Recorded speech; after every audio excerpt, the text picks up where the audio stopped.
ये जो क्वाड बना हुआ है, फिर पाकिस्तान पे एक्सपेक्टेड किस्म की सूरत बन रही है, और एक पूरा का पूरा। आप ये बताइएगा कि ये सिस्टम अगर अनसर्टेनिटी का ये 3-4 महीने और रहा तो पाकिस्तान की इकॉनमी तो गई। 3 साल में जो बैरूनी कर्ज है उसमें 26 अरब डॉलर से जायद का इजाफा हुआ है। और आपको याद होगा इलेक्शन में तहरीक इंसाफ ने कर्जे ना लेने के दावे किए थे। क्या आपकी हुकूमत ने जो कर्जा है ये सूद अदा करने के लिए लिया या फिर मुल्की मईशत को चलाने के लिए लिया? नाज़रीन, डॉलर मुल्क की बुलंद तरीन सतह पर जा पहुंचा, क्या वजूहात हैं? डॉलर को इतने पर क्यों लगे हुए हैं? क्यों ये कंट्रोल नहीं हो पा रहा? और इस डॉलर के महंगा होने के नतीजे के अंदर महंगाई का क्या तूफान आने वाला है? क्या होने वाला है? पाकिस्तान की मईशत के ऊपर क्या असरात मुरतब होंगे? और आखिर ये डॉलर जा कहाँ रहा है? इसके 2 फैक्टर हैं बेसिकली। एक तो डायरेक्ट फैक्टर है कि जो अफगानिस्तान में डॉलर का मूवमेंट है और जो वहाँ की रिक्वायरमेंट है वो हमारे डॉलर्स, हमारी रुपये की पैरिटी को अफेक्ट कर रही है। मगर मेरे हिसाब से जो हमारा जो एक अपवर्ड ट्रेंड जा रहा है उसका ताल्लुक उस डायरेक्ट मूवमेंट से नहीं है, क्योंकि वो एक लिमिटेड अमाउंट की होती है और अब हमने रुपये का ट्रेड भी अलाउ कर दिया है। तो बुनियादी वजह वो नहीं है। बुनियादी वजह ये है कि जो पाकिस्तान की रुपये की स्टेबिलिटी है वो डिपेंड करती है very strongly with the expected relation of Pakistan with America। और पाकिस्तान और अमेरिका के रिलेशन में एक नफसियाती तनाव है जो कि ये प्रेडिक्ट कर रहा है कि शायद हमें आइंदा दिनों में अमेरिका की वो सपोर्ट या वो चीज हासिल नहीं हो जो पास में हुई है। तो उसको रखते हुए हमारे जो डॉलर की जो एक प्रेडिक्टेबिलिटी है वो ये हो गई है कि हम ये समझ रहे हैं कि डॉलर आगे बढ़ेगा, उसलिए एक्सपोर्टर अपनी एलसीज क्लियर नहीं कर रहे हैं और एक्सपोर्टर नहीं आ रहा है। इस सिलसिले आज एक आपने पता नहीं शायद आपको आइडिया हो या नहीं हो, अमेरिका ने सेनेट ने कानून पास किया है जिसमें वो ये वो इंक्वायरी करने जा रहे हैं पिछले 20 साल में किन लोगों ने तालिबान के साथ सपोर्ट की है। तो ये इस तरह के जो इक़दामात होते हैं ये पाकिस्तान की अमेरिकन रिलेशन को अफेक्ट करते हैं और उसको देखते हुए हमारा शबर भाई आपने बहुत सही बात की। मेरा ख्याल है ये आंखें खोल देने वाली बात है, लेकिन जो हालात नजर आ रहे हैं, जो प्रेडिक्टेबिलिटी आपने कही है कि जो आइंदा में हमारे तल्लुकात खराब होंगे और जो लोग डॉलर में सेव करना चाहते हैं वो भी डॉलर बचाए रखेंगे, कल को बढ़ेगा, हमें फायदा होगा। फिर ज़ाहिर बात है जब तल्लुकात खराब होंगे तो हमारा डॉलर से रिश्ता टूट गया। तब ये जो क्वाड बना हुआ है, फिर पाकिस्तान पे एक्सपेक्टेड किस्म की सूरत बन रही है, और एक पूरा का पूरा। आप ये बताइएगा कि ये सिस्टम अगर अनसर्टेनिटी का ये 3-4 महीने और रहा तो पाकिस्तान की इकॉनमी तो गई। देखिए और ये साहब, मैं ये समझता हूं कि अनप्रेडिक्टेबल सिस्टम 3-4 महीने रह नहीं सकता। और दोनों जो तालिबान की है और पाकिस्तान, देखिए पाकिस्तान तो उसका इफेक्ट ही है इनडायरेक्ट।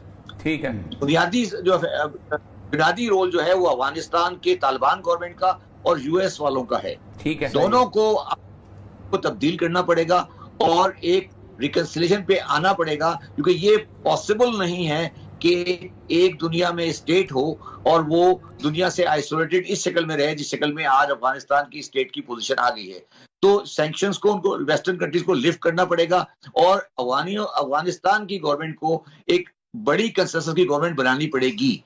तो ये चीज मेरे हिसाब से अगर इसको हमने मजीद खींचा और पाकिस्तान को इसमें रोल अदा करना चाहिए कि दोनों की रिकंसिलिएशन में, और ये हमारा अगर हमने नहीं किया तो अगर हमने इसको 3-4 महीने आगे लॉग हो गया तो पाकिस्तान की मईशत के लिए ये काफी संगीन सूरत हाल खड़ी कर सकता है।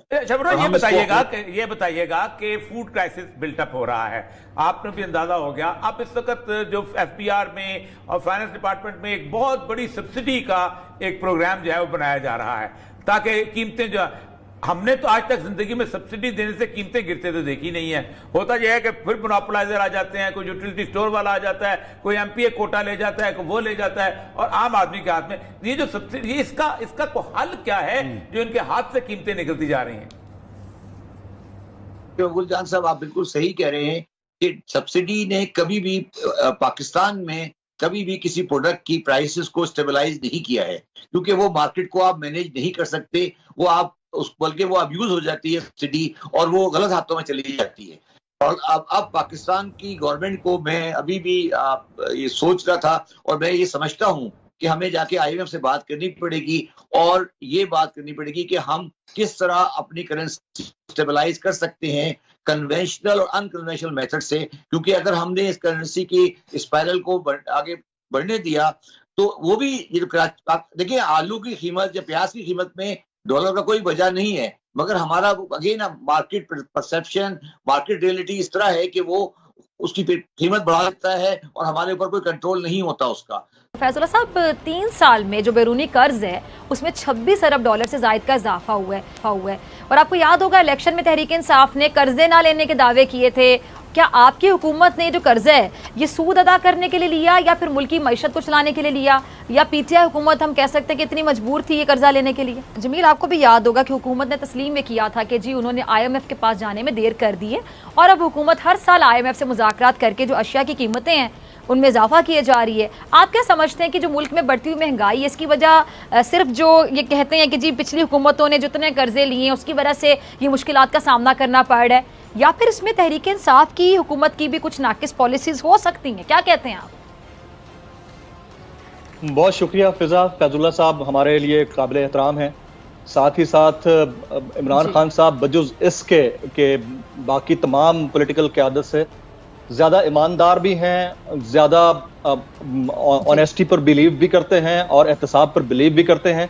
लेकिन जो पिछले 3 सालों में उठक बैठक हुई है मुआशी पॉलिसी को लेकर, उसके ऊपर एक जायज़ क्रिटिसिज्म बनता है और इसको गवर्नमेंट को भी सहना होगा।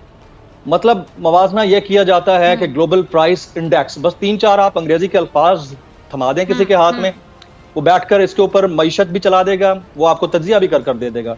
मतलब ग्लोबल प्राइस इंडेक्स में तो इजाफा हुआ है, पर किसी मुल्क की इकोनॉमी को मद्देनजर रखते हुए आप पर कैपिटा इनकम को भी कभी डिस्कस करेंगे कि आपके मुल्क के हर शख्स की जो आमदनी है वो कितनी है, और वही आमदनी अगर भारत में देखें तो कितनी है, बांग्लादेश में देखें तो कितनी है, मालदीव में देखें तो कितनी है, अमेरिका में देखें तो कितनी है। मतलब बाइंग कैपेसिटी बड़ी मैटर करती है। तो हम सारी चीज सिर्फ ग्लोबल प्राइस इंडेक्स के ऊपर डालकर ये तय नहीं कर सकते कि कीमतें अगर उधर ज्यादा हैं तो जी हमने उनसे तो कम बढ़ाई हैं। खान साहब को इस बेस के ऊपर कतई तौर पर वोट नहीं मिला था कि वो कीमतें बढ़ाते जाएंगे, महंगाई होती जाएगी। ये जितनी भी बातें इस वक्त चल रही हैं कि डॉलर क्यों महंगा हो रहा है, रुपए की कदर क्यों गिर रही है, जी मामलात इतने हैं और इस चीज को डायरेक्टली प्रोपोर्शनल इससे कर दिया जाए तो ये हो जाता है। Let's call it spade a spade. हमें इस चीज को इग्नोर नहीं करना चाहिए कि इस वक्त जितनी महंगाई हो रही है ये सिर्फ और सिर्फ IMF का शख्साना है।